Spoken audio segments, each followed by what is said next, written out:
pha đi ông ta lâu mi cầm in hồi lên hắn giờ tóc đi mi soi cây chu ngược chiều lung trong tên là ra cơ đồ liên lần đi để đốt là khi ôi phải đốt là cả thầy lâu tan dòng à làm rồi in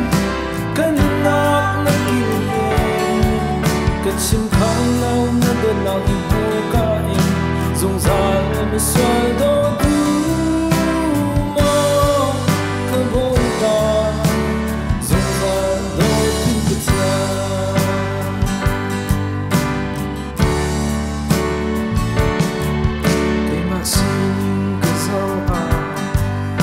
Chờ bước lên thăm bị tin rằng ý dùng tôn mất nên đồ ôi ba biết rằng mà cho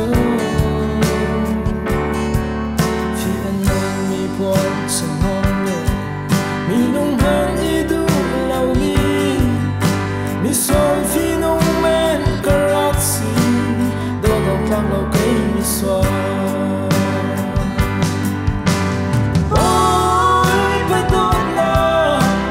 thầy lâu tan dòng à làm rồi in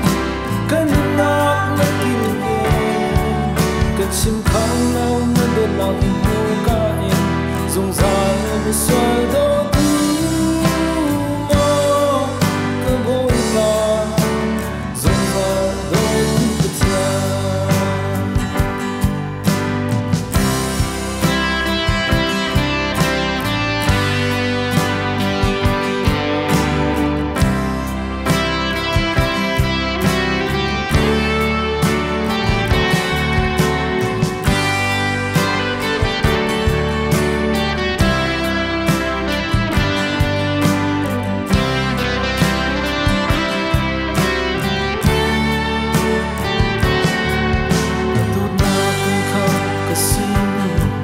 cần nun gieo cả dấu tì ga cây mà hi mi xoay bị lệ mi chờ lâu bị cọt xì với lấy chung chân tôi cần nâng chung bất chân đốt lót lấy với chân mi cần nâng cấp bên khó về nát na mi phải tin tê thả chân mi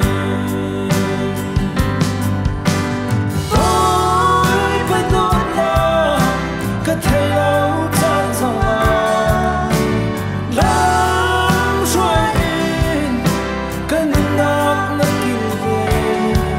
cần chim khang lâu nó đơn nào thì hô cả in dùng dài mới xoay đôi mơ cơ bối là dùng dài đôi cái cha ôi phải đốt là cả thầy lâu tan dòng à làm rồi in cần nát nó kêu lên